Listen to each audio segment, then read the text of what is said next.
자, 오늘 본문은 창세기 30장입니다. 1절부터 8절 말씀. 라헬이 자기가 야곱에게서 아들을 낳지 못함을 보고 그의 언니를 시기하여 야곱에게 이르되 내게 자식을 낳게 하라. 그렇지 아니하면 내가 죽겠노라.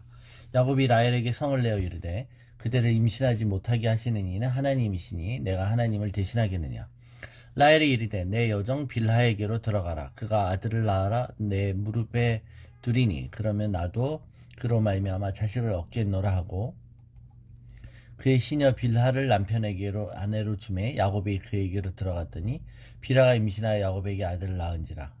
라헬이 이르되 하나님이 내 억울함을 푸시려고 내 호소를 들으사 내게 아들을 주셨다 하고 이로 말미암아 그의 이름을 단이라 하였으며 라헬의 시녀 빌하가 다시 임신하여 둘째 아들을 야곱에게 낳음에 라헬이 이르되 내가 언니와 크게 경쟁하여 이겼다 하고 그의 이름을 납달리라 하였더라. 자, 야곱의 사랑받지 못한 부인 레아는 그 사랑을 아들을 낳으며 해소하려고 했습니다. 하나님은 레아를 궁일을 여주셔서 또 그에게 자식을 주셨다고 했습니다. 그러니까 여러분, 하나님이 그에게 자식을 주신 것은 이제 야곱의 마음을 돌이키려는 게 아니잖아요. 그죠? 자, 자식을 줘서 야곱이 레아를 사랑하게 해야지 하는 게 아닌 거잖아요. 그죠? 네. 우리가 어떨 때는 남편의 사랑 없이도 자녀를 키우면서 자녀를 키우는 그 사랑과 애정으로 또 살아가게 하시는 것이죠. 반면 이제 야곱의 사랑을 받았다기보단 독차지한 라헬이라고 레아하고 달리 마음이 편했던 게 아니죠. 예. 라헬은 사랑을 받았지만 여유와 또 평화를 누린 것은 아니었습니다. 왜냐하면 자신은 사랑을 받았고, 그죠? 자신이 가진 것은 당연한 거고, 자신이 못 가진 것만 사람은 거기에 이제 집착이 됩니다. 그 시기심이 있는 겁니다. 그래서 자기에게 아기가 없는 것에 대한 시기심으로 여전히 라헬도 힘든 거죠. 그래서 애 낳는 것의 경쟁이 라헬도 뛰어들게 되는 것입니다. 언니를 이기려고 합니다. 여기 보면 라헬이 분노를 1절 2절에 30장 1절에 보면 라헬이 아기 낳지 못하는 분노를 야곱에게 터뜨립니다. 그러면서 나에게 애를 낳게 하라는 거예요. 안 그러면 나 죽어버리겠다고 말합니다. 그러자 야곱도 썽을 내죠. 야곱이 라헬에게 썽을 내어 이르되, 그죠? 임신하는 것은 하나님이 하시는 일인데 내가 하나님이야? 라고 되묻는 것입니다. 그죠? 사람들은 이렇듯 이 상황이 내가 원하는 대로 안 진행이 될 때 그 분노로 사람들을 욕합니다. 눈에 보이지 않는 하나님이 하시는 일인데도 불구하고 그 대상을 눈에 보이는 사람을 찾아 그 대상에게 분노를 터뜨리려고 하죠. 그 인간의 어리석음입니다. 이유 없이 짜증이 나고 신경질이 나죠.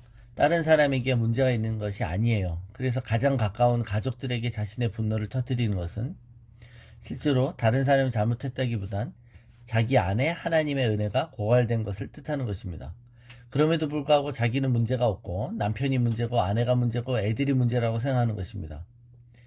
그러면서 초점을 자기에게 두지 않고 다른 사람만 쳐다보면서 자기 눈 안에 있는 둘보는 보지 못하고 딴 사람에 있는 티만 보면서 그 허물을 열거하면서 불평을 하다 보면 오히려 자신이 옳다고 또 확증 편향이 있게 되겠죠. 그러면서 문제의 책임을 다른 사람에게 돌리게 되는 것입니다. 자, 이러면서 인코 부부와 같을 것 같은 라헬과 야곱이 싸웁니다. 이쯤 되면 여러분 앞에서 봤지만 야곱이 라헬을 사랑해서 7년을 수일같이 여겼던 그 수뇌부는 어디 간 걸까요? 그 애틋함은 온데간데 없고 절대로 싸울 일이 없을 것 같은 이 부부 사이에 서로를 향한 분노가 드러나고 있습니다. 라헬은 애를 낳지 못하는 현실적인 이런 한계 속에 있잖아요. 그러자 자기가 애를 낳지 못하니까 어떻게든 자신의 몸종을 대리모로 들여서 아이를 낳겠다고 야곱에게 제안합니다. 자, 자신의 몸종이 나으면 자신이 낳은 거가 되나 보죠. 자, 남편에게 첩을 들이라고 하는 부인이 어디 있겠어요? 그러나 그렇게 해서라도 언니를 이기려고 하는 거예요. 내 몸종이 나으면 내가 낳은 거로 치부하겠다는 거 아닙니까? 근데 이런 제안을 할 때 이 제안을 듣고 말리지 않는 야곱이 더 이상한 거죠. 부인이 답답한 마음에 자신의 몸종과 관계를 가져서 애를 낳으라고 제안을 한다 해도 그 제안을 받아들이지 않아야 되는 것이죠. 그렇죠?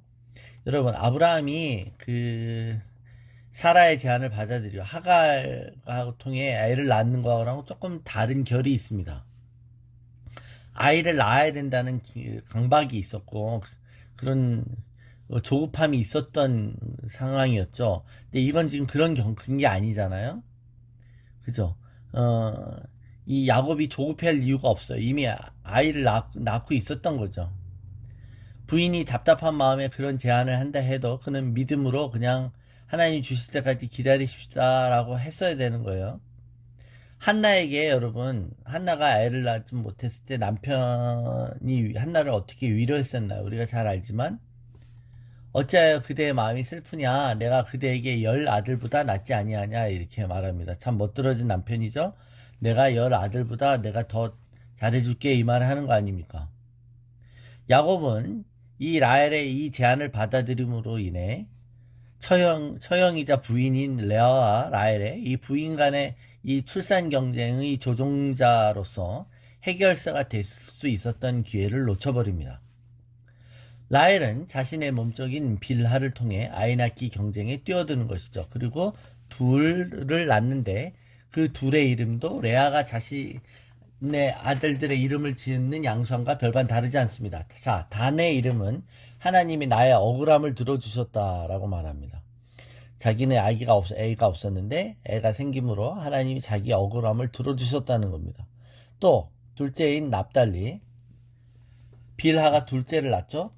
하나님과 씨름해서 언니와 이겼다라는 겁니다. 씨름해서 언니와 씨름하여 이겼다라는 겁니다. 여러분 어떻게 애들 이름을 이렇게 지을까요? 참 보면 자, 단이라는 이름 속에는 라헬이 억울했다라는 얘기를 하는 거예요. 억울했다. 그리고 납달리라는 이름 속에는 내가 이겼어 하고 스스로의 손을 들어 올리는 것입니다. 그러면 자, 라헬이 정말 억울할까요? 그러니까 라헬이 억울하다는 건 이런 거죠. 내가 사랑받고 있는데 내 남편이 나를 사랑하는 건 당연한 건데 그리고 그건 분명한 사실인데 오히려 사랑받지 못하는 언니는 애를 낳고 사랑받는 나는 애를 못 낳으니 이게 억울하다는 거 아니에요? 그래서 이제 내 몸종을 통해서도 애를 낳았는데 이제 내가 이겼다 이거 아니에요? 난 둘 다 가졌다. 애도 있고 사랑도 받아 이거 아닙니까? 그러니까 여러분 하나님을 자신에게 승리를 가져다 주는 수단으로 여깁니다. 그리고 하나님이 내 편이야 라고 선포하는 것이죠. 실제로 여러분 하나님이 아이가 없는 라헬을 불쌍히 여기셔서 애를 주셨다라는 표현이 언제 나오냐면 단 때 주신 게 아니잖아요. 요셉을 낳을 때 요셉을 낳을 때 라헬을 불쌍히 주셨다고 합니다.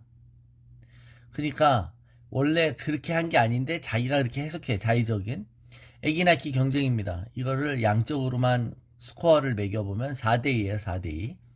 이 6명의 아이를 낳는 동안 이 엄마들은 서로를 축하했을까요?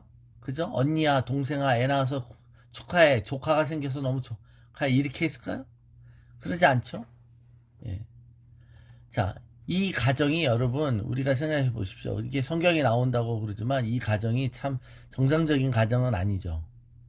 이런 가정이 있다고 하면 어디 토픽감이나 나오거나 참 이 가정의 남편은 참 불행하다고 느껴지지 않겠습니까? 이 가정에서 자매가 얼마나 오랫동안 서로 한 남자의 사랑을 얻어내려고 또 서로의 그 사랑을 빼앗기지 않기 위해서 얼마나 집착하며 경쟁하며 산 것인가라는 겁니다. 그러면서 하나님을 운운하잖아요. 그죠? 사람들은 자기가 설정해 놓은 어떤 자기 축복만의 기준을 가지고 하나님이 나를 복 주신다고 스스로 판단합니다.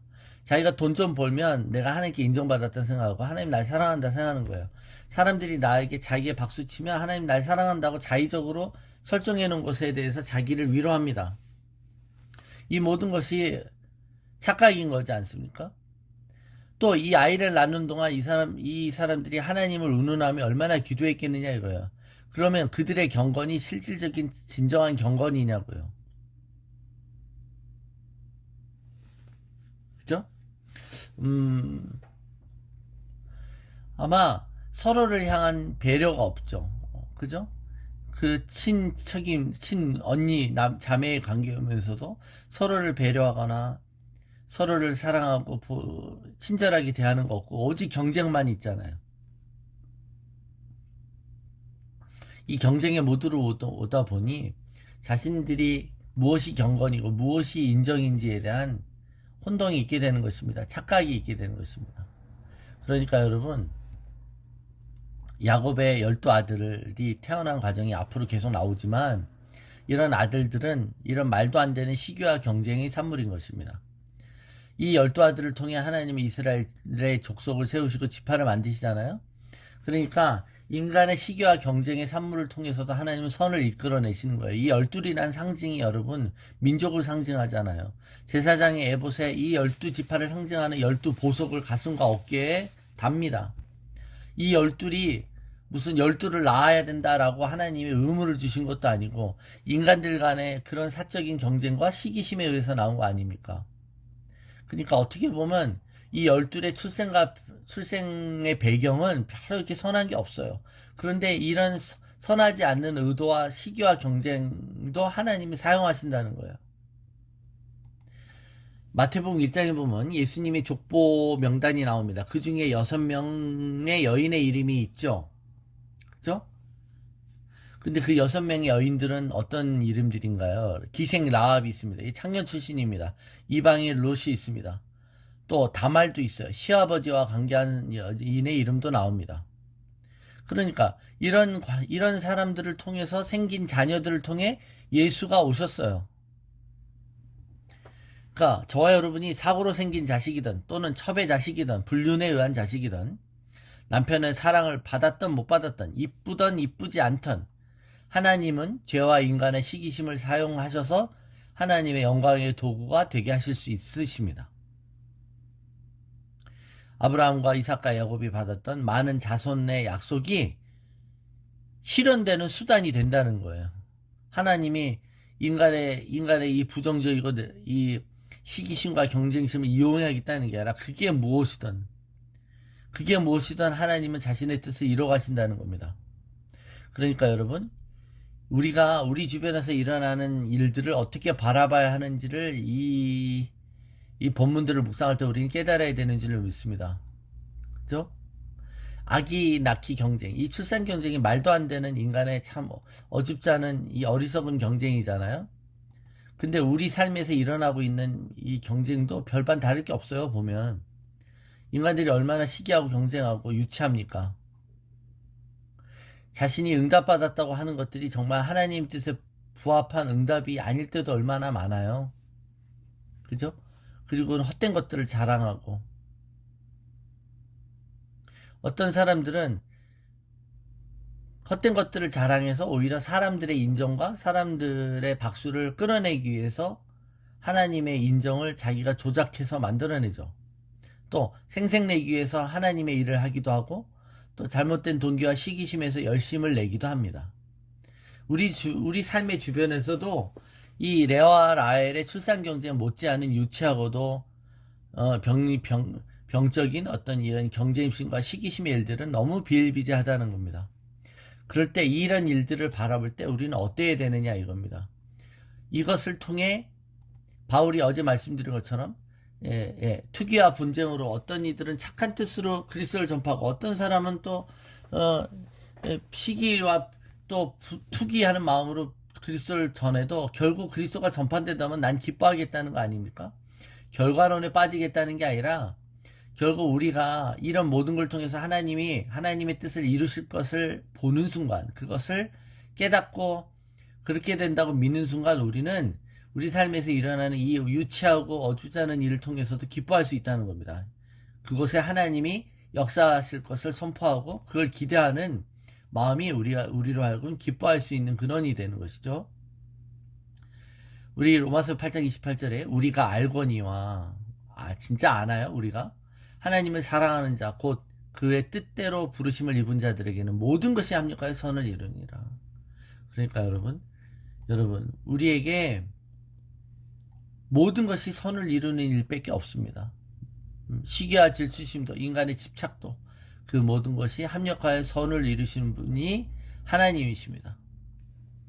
그래서 여러분 우리 마음에 시기와 분쟁이 시기와 질투가 일어날지라도 우리는 하나님을 경외함으로 내가 이것이 마땅한 감정인지를 점검하시면 좋겠습니다. 그리고 내가 시기와 질투의 대상이 된다고 할지라도 내가 억울한 비난과 억울한 또 조롱이나 억울한 또 이런 편가름의 대상이 된다 할지라도 그래서 내가 좀 더 뒤처지고 내가 좀 더 못난 것 같을지라도 그럴 때 우리가 유다의 이름을 하나님을 찬송하다로 지었던 것처럼 하나님만을 찬양하기로 선포하고 모든 것이 합력하여 선을 이룬다고 고백하며 하나님의 전능하심을 바라볼 때 하나님은 우리의 삶을 통해 분명히 여전히 반드시 하나님의 뜻을 이루어가실 줄로 믿습니다. 하나님을 찬양합니다.